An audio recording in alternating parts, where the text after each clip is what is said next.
오늘 아침 우리가 묵상할 하나님의 말씀은 마태복음 27장 27절에서 44절까지 말씀입니다. 예수님은 사람들에게 넘겨져서 십자가에 못 박히십니다. 십자가에 못 박히기 전에 먼저 군병들에게 희롱을 당하십니다. 예수님께 그들은 홍포를 입히고 가시관을 머리에 씌웁니다. 갈대를 왕의 지팡이처럼 들게 하고 그 앞에 무릎을 꿇고 희롱합니다. 그리고 예수님께 침을 뱉고 머리를 칩니다. 군병들의 이런 행동은요, 마치 자신들이 왕을 지배한다는 의미의 행동입니다. 이들이 예수님을 희롱하면서 한 말 중에 유대인의 왕이여 평안할지어다 라는 표현이 있습니다. 여기에 평안할지어다에 해당하는 단어가 카이로라는 단어인데 기뻐하라, 즐거워라 라는 뜻으로 우리가 흔히 무난하면서 안녕하세요 라고 인사하는 내용과 같은 의미입니다. 로마 황제 앞에서 당시에 사람들이 카이로라고 하며 무난 인사를 했던 그러한 인사말입니다. 예수님에 대한 조롱은 종교 지도자들로부터 해서 모든 유대인, 군병들까지 합세합니다. 만약 이 과정에서 누군가가 예수님이 사형에 처해지는 것에 대해서 아주 강하게 반대를 하고 그 반대하는 무리들이 적어도 절반이 된다고 한다면 예수님의 이 십자가의 죽으심까지는 분명히 순탄하게 가지는 못했을 겁니다. 그런데 불합리하고 거짓 증거로 인하여서 예수님이 십자가에 죽으시는 그 자리까지 갈 수 있었다는 것은요, 당시 유대인들의 대다수의 사람들이 조롱하고 핍박하고 거짓 증거로 고소해서 예수님을 죽이는 이 일에 대해서 동참하고 동의하는 것이었기 때문입니다. 예수님은 철저히 모든 사람들에게 배격을 당하신 겁니다. 그리고 예수님은 또 다른 십자가형이 집행되는 흉악한 강도들과 함께 못 박히십니다. 죽는 순간까지도 가장 흉악한 죄수 취급을 받으신 겁니다. 그리고 가장 저주스러운 죽음을 당하십니다. 신명기 21장 23절 말씀을 보면요. 그 시체를 나무 위에 밤새도록 두지 말고 그날에 장사하여 내 하나님 여호와께서 내게 기업으로 주시는 땅을 더럽히지 말라.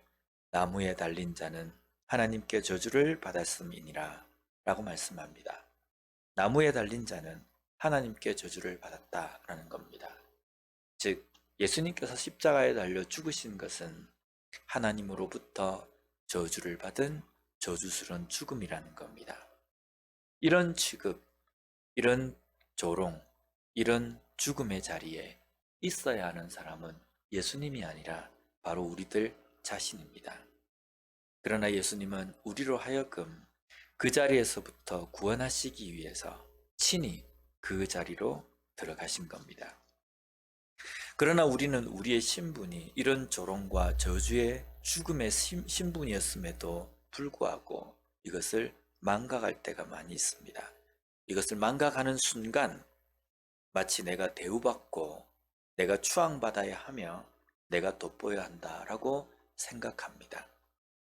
내가 당할 고난과 죽음을 예수님께서 친히 당하셨기에 우리는 예수님 때문에 이 땅에서 어떤 조롱과 고난도 당연히 겪을 수 있는 사람이 되어야 한다는 겁니다.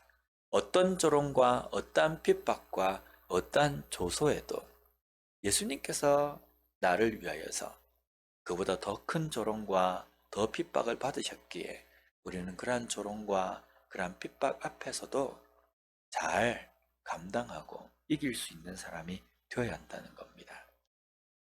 십자가에 못 박히신 예수님을 향해서 사람들은 모욕하며 이렇게 말합니다.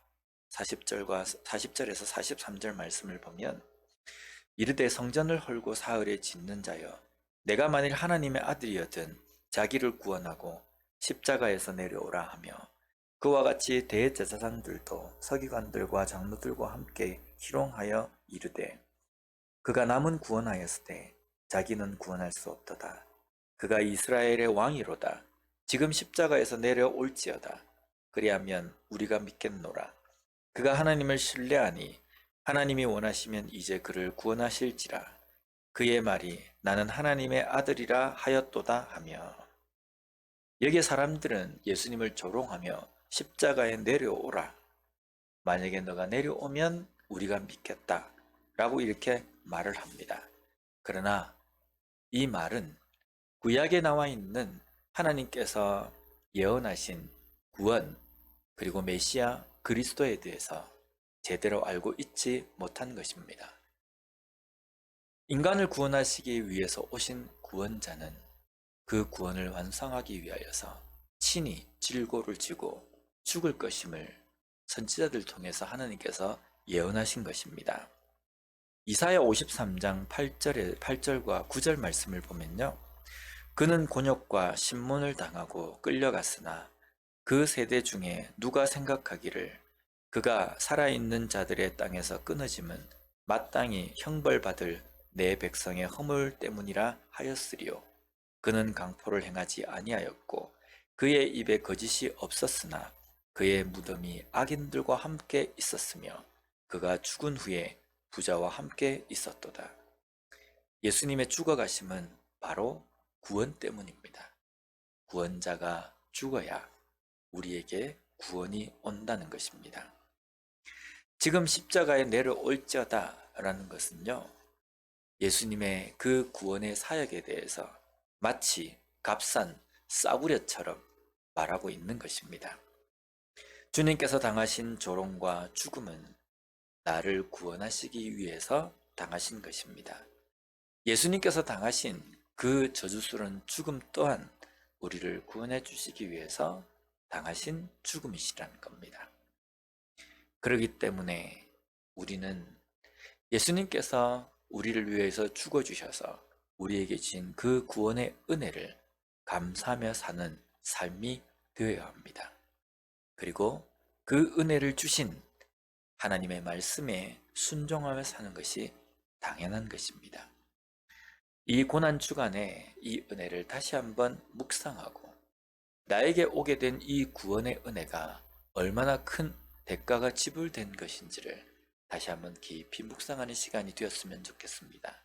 또한 우리를 구원하시기 위해서 친히 고난과 핍박과 죽음을 당하신 예수님의 그 명령을 다시 한번 생각하고 어떻게 사는 것이 구원받은 백성으로 바르게 사는 것인지 다시 한번 묵상하며 그러한 진정한 구원받은 백성으로 살아가기로 다시 한번 다짐하는 이 아침이 되었으면 좋겠습니다. 기도하겠습니다. 하나님 감사합니다. 고난주간에 예수님이 당하신 조롱과 고난과 죽음의 의미에 대해서 다시 한번 깨닫게 해주시니 감사합니다. 내가 구원받은 백성이 된 것이 얼마나 큰 대가가 지불된 것인지 저희들이 잊지 않고 감사하며 나아갈 수 있는 저희들이 되게 하여 주시옵소서. 또한 구원받은 백성으로서 어떻게 사는 것이 구원받은 백성답게 사는 것인지 이 아침에 깊이 다시 한번 묵상하고 진정한 구원받은 백성답게 살아갈 수 있는 우리 모두가 될 수 있도록 주님 도와주시옵소서. 예수님 이름으로 기도드립니다. 아멘.